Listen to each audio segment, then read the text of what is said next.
and welcome. I'm Olga Aivazovska and you're watching Head to Head with UATV. According to election results by the Civil Network OPORA, showman Volodymyr Zelensky and current President Petro Poroshenko will move on to the second round. OPORA delegated 1,304 observers to polling stations in all regions of Ukraine to talk more about their assessment and the election's transparency. We are joined in the studio today by Olga Aivazovska, Director of the Board of the Civil Network OPORA. Hello, and thank you for being with us today. Hello. So, could you please evaluate the first round of elections, of the presidency elections, in a matter of transparency, whether they were democratic or not? What did your observers come out with? First of all, we had very competitive election. When all candidates had enough access to media and resources, financial resources, to have their own activity on the ground all over Ukraine. And we didn't find any violation about access candidates to voters, as we had in 2004, for example. At the same time, this competition should be always on the frame of the legislation.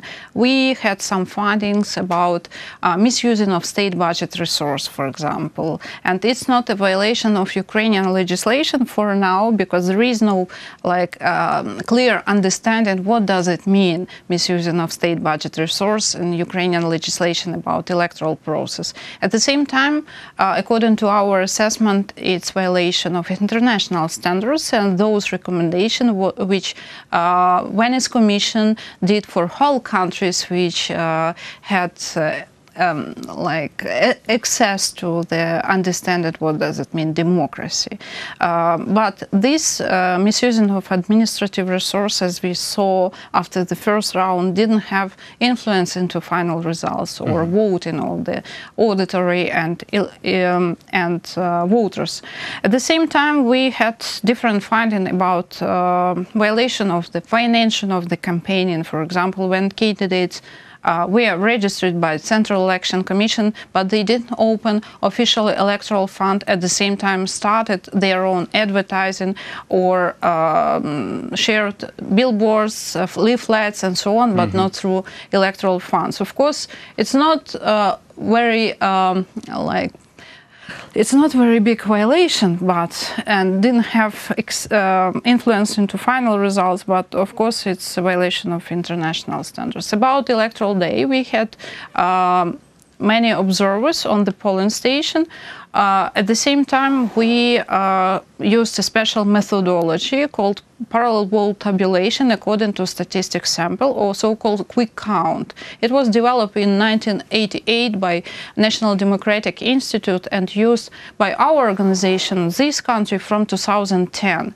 Our observers were working on different type of polling stations, small, big, medium, on prisons, on medical institutions, or...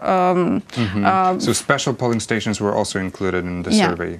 Yes. And we observe even voting on the close polling station in army bases on Donbass or Lugansk or Donetsk. This is a broader coverage than the national exit poll, if I'm correct. Yeah, because exit poll usually cover 400, less than 500 polling stations. We had more than 1,300 polling stations on our sample, and exit poll do not cover the specific polling station or temporary polling station, especially on the close institution as prisons or army bases headquarters. Well, you mentioned one of the violations is financing the election campaign, and I just remembered what Human Gabrieli, the EU ambassador to Ukraine, what statement he issued before the elections began. That, from what I understood, I cannot quote because I do not have the text right now, but he sounded disappointed, and it wasn't pleasant for him that so much money was invested in this political campaigns, and he was stressing that this is a pure investment and probably too big investment for the country like Ukraine. What can you tell about financing the political campaigns of the candidates?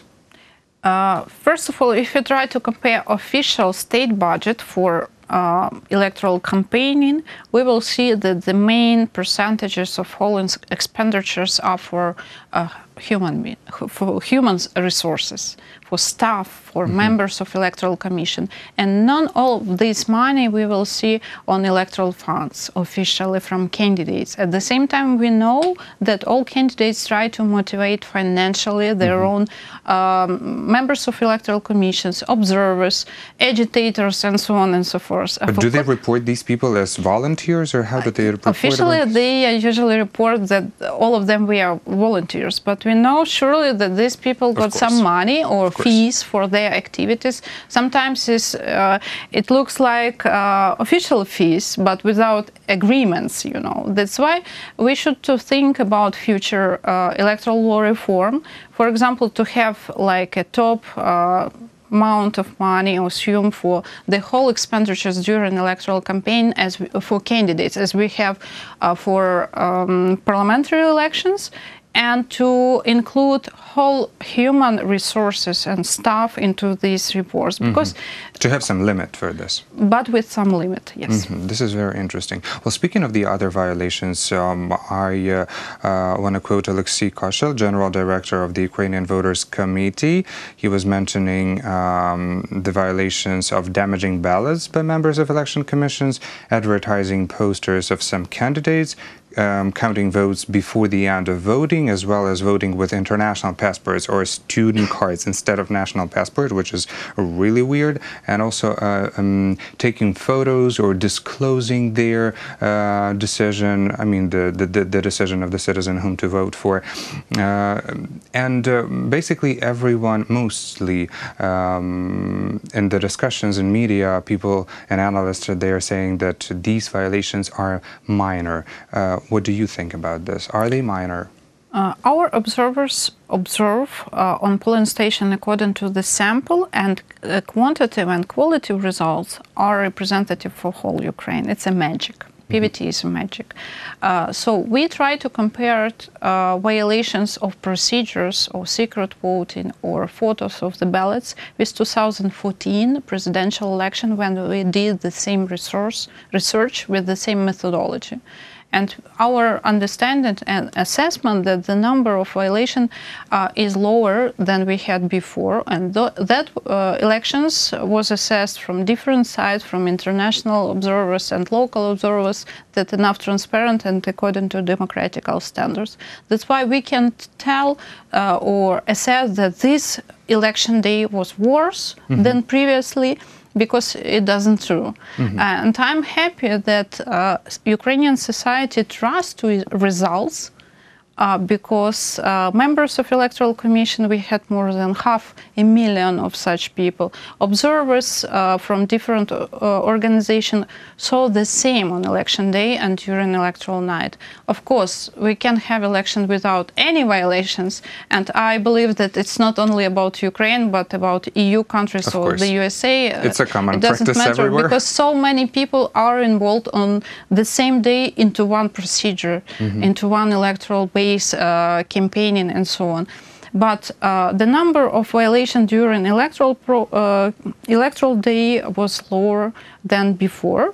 And as I know, National Police open tens of criminal cases about information about this violation, and we will have even penalties against MPs from the national parliament because of the violation of secret voting, for example. And it's a good practice to have moved forward even when the participant of the violation is top politician. Well, this is very pleasant that it looks like Ukrainians are finally sure about the accuracy of the elections, because we didn't have this before in the previous ones.